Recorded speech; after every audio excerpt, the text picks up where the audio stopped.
बिस्मिल्लाहिर्रहमानिर्रहीम। अस्सलाम वालेकुम viewers, welcome to my channel cooking with Malika. उम्मीद है कि आप सब खैर आफियत से होंगे। अल्लाह ताला आपको हमेशा खुशनुमा रखे, आमीन सुम्मा आमीन। तो व्यूअर्स, आज हम रशियन सैलड की रेसिपी लेकर आपकी खिदमत में हाजिर हैं। चंद सब्जियों और फलों पर मुश्तमिल ये रशियन सैलड हमने कैसे तैयार किया है, चलिए देख लेते हैं। इसके लिए हमने 1 अदद आलू ले लिया है। इसको छीलने के बाद इसको छोटे छोटे क्यूब्स में कट कर लिया है और धोने के बाद इसको उबले हुए पानी में शामिल करके उस वक्त तक पका लेंगे जब तक कि ये अच्छे तरीके से गल नहीं जाएंगे।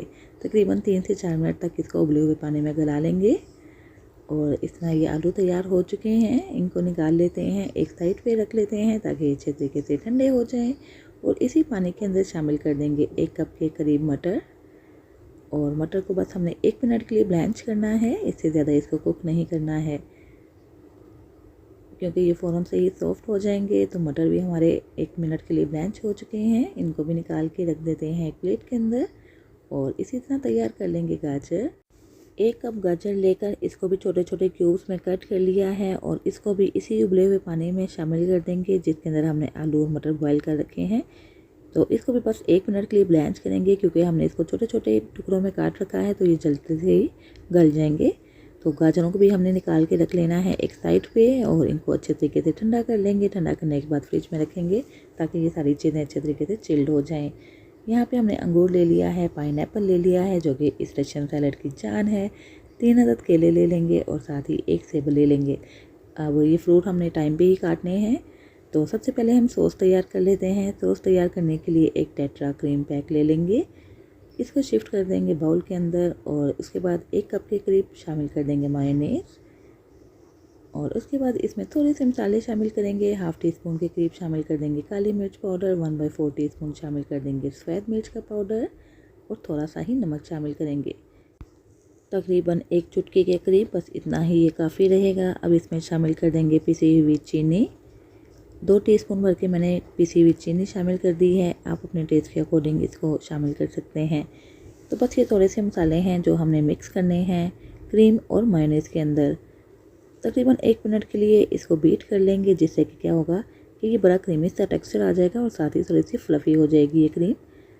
और बस अब हमने इसको बीट कर लिया है। इसमें अपनी ठंडी की हुई सब्जियाँ शामिल कर देंगे जिसमें आलू है, गाजर है और मटर है। और साथ ही इसमें शामिल कर देंगे फ्रूट्स। यहाँ पे मैंने अंगूर की 1 प्याली शामिल कर दी है। 1 प्याली इसमें शामिल कर देंगे पाइनएप्पल। और उसके बाद इसमें शामिल कर देंगे केला। केला को आपने उसी टाइम काट के शामिल करना है ताकि ये काला ना हो जाए। बस इसके पतले पतले से कतले काटते जाएंगे, इसमें शामिल कर देंगे। और इसी तरह 1 सेब ले लेंगे। इसको भी अच्छे तरीके से धो के साफ़ करने के बाद इसके भी छोटे छोटे पीसेस कट करके इस बाउल के अंदर शामिल करते जाएंगे। तो वो सिंपल और आसान सी रेसिपी है, बहुत ही मज़े की यमी रेसिपी है, आपको बहुत पसंद आने वाली है।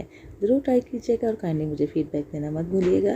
और अगर आपको मेरी ये रेसिपी अच्छी लगे तो काइंडली मेरी वीडियो को लाइक और शेयर कर दीजिएगा। चैनल पर नए हैं तो चैनल को सब्सक्राइब करके बेल आइकन प्रेस कर दें ताकि आपको मेरी नई नई वीडियोज़ की नोटिफिकेशन फ़ौरन से मिल सके, जो बिल्कुल फ्री है। इफ्तारी पे बनाइए, ईद पे बनाइए, मेहमानों के आ जाने पे बनाइए और खूब मज़े कीजिए। बच्चों को, बड़ों को, सबको ही बेहद पसंद आने वाली है।